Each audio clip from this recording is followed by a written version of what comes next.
Halo guys, bayangkan kalau kalian di posisi pria ini, apa yang akan kalian lakukan?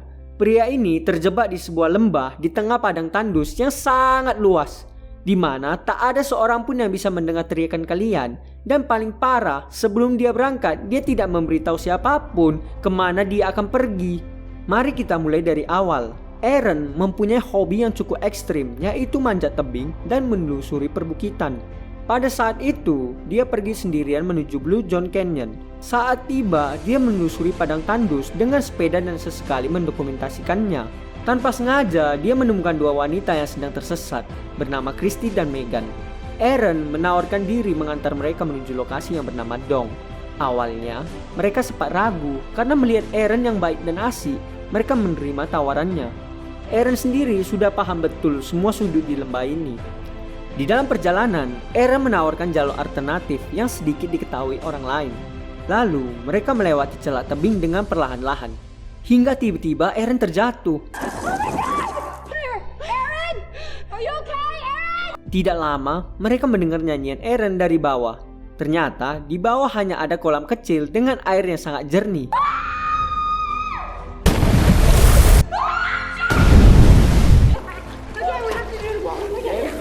Hingga akhirnya mereka harus berpisah.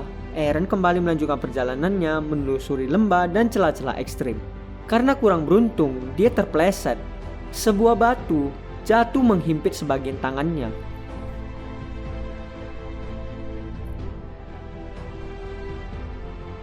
Di sini tampak Aaron yang sangat panik. Dia menggunakan berbagai cara dari menarik, menabrak, mengangkat. Tentu semuanya tidak berhasil. Dan akhirnya dia teriak pertolongan dari Christy dan Megan, berharap mereka bisa mendengarnya. Christy! Dia mulai mengeluarkan sebuah peralatan yang ada di dalam tas. Dia berusaha mencari alat yang dapat digunakan. Ketika itu dia melihat sebuah pisau, tapi sayangnya pisau itu sama sekali tidak tajam, seperti pisau gunting kuku. Dia menggunakan pisau itu mengikis permukaan batu. Berjam-jam telah berlalu, tapi sayangnya pisau itu hanya dapat menggores permukaan batu. Hingga hari berganti, Aaron mempunyai ide membuat sebuah katrol untuk menarik batu tersebut. Karena kelelahan, dia tertidur.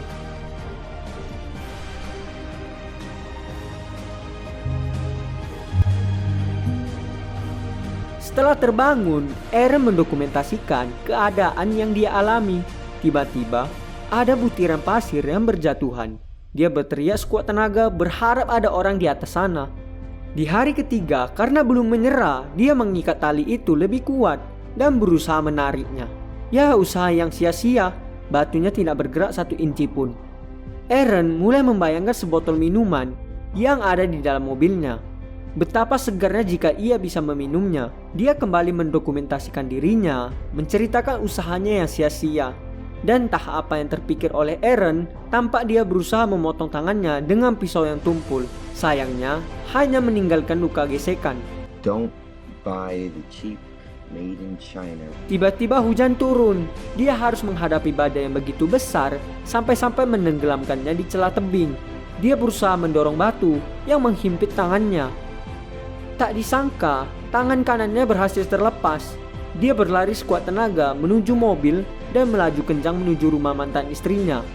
Tapi sayangnya, dia diprank sama mimpi.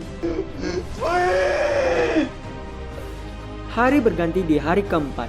Dia sudah kehabisan persediaan air dan merasakan sakit di bagian dada. Kemudian, tanpa ragu dia menusuk tangannya dengan pisau itu. Karena ada tulang, pisau itu tidak dapat menembus tangannya. Di hari kelima, semua persediaan sudah habis.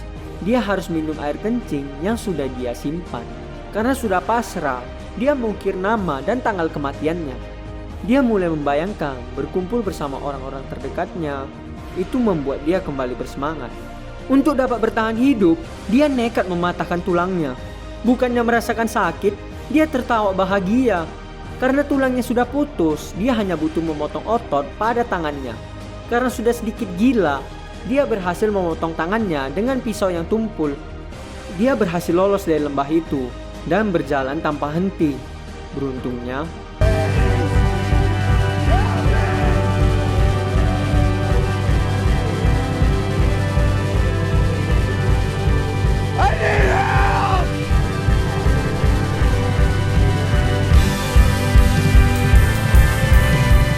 Setelah kejadian itu, Aaron masih saja melanjutkan hobi ekstrimnya, serasa dia tidak pernah kapok.